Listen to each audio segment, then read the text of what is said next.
to have a future at all. Grateful, grateful, grateful. I knew what I was supposed to feel. Vic and Julia and Lily are your family, my mother said, urgent to persuade me. Families stick together in... She hesitated, as always. In crises. Let them help you, David. Let them help us. Please. In a way, it was hilarious, hearing my mother sing the praises of her brother, Vic Shaughnessy, and his wife, Julia, because the fact was, our family hadn't had much to do with theirs, and it wasn't because Maryland to Massachusetts was too far to travel. We stayed distant from my mother's family because, in my childhood, my mother and her sister-in-law were engaged in ongoing guerrilla warfare. Well, look, my mother would say, ripping open a thick cream envelope in mid-December. Julia's gone all out on the Christmas cards this year. A Botticelli Madonna. Religious, but so tasteful. And she would fire back an envelope containing a construction paper menorah, commissioned from me, plus the contents of half a tube of silver glitter. Imagine it, Stuart, she'd say to my father triumphantly. Glitter all over Julia's clean floor. Eileen, my father would say, his eyes amused. Is this necessary? Absolutely. It was no secret that Julia disapproved of my parents' marriage and of our Judaism, my mother's in-your-face conversion from Catholicism, and in those innocent days my mother positively enjoyed disliking Julia. Behave yourself, she would threaten me, or I'll pack you off to Cambridge to live with your Aunt Julia and go to Catholic school with your cousin Kathy. At that time, Lily, 12 years younger than her sister, Kathy, had not yet started school.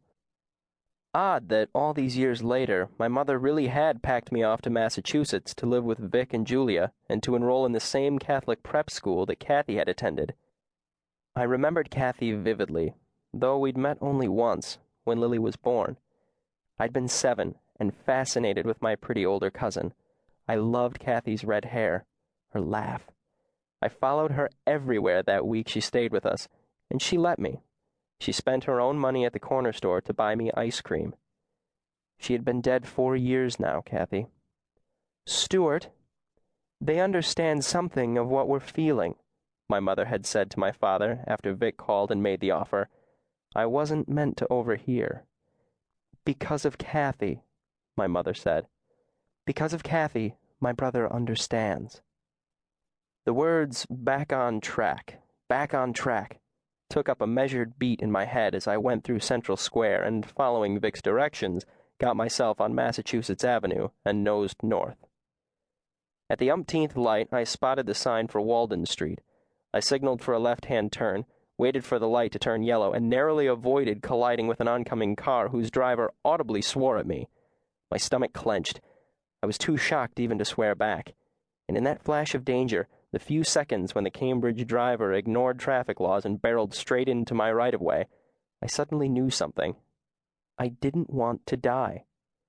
Other cars were honking furiously at me. I opened my eyes.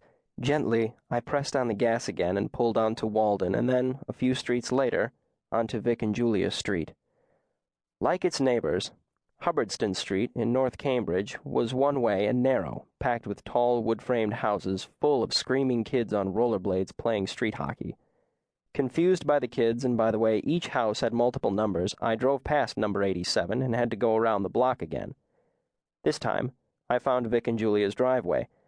I backed into it with difficulty, turned off the car's motor, and looked out at the house, and met the green eyes of a prepubescent girl who was sitting alone on the front steps, hugging her bare knees. Lily.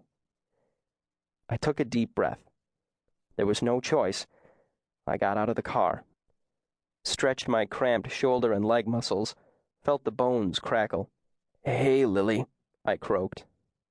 I hadn't spoken since ordering at the drive-thru McDonald's in New Jersey at noon. I cleared my throat. How are you? She didn't move. She was small, pasty-faced, and slightly chubby, with thick, shaggy brown hair almost hiding her eyes. Her chin stuck out, her elbows defended her body. I had a sudden memory of the last time I'd seen her on a chair at the funeral home, her feet dangling. Old and middle-aged people filled the room.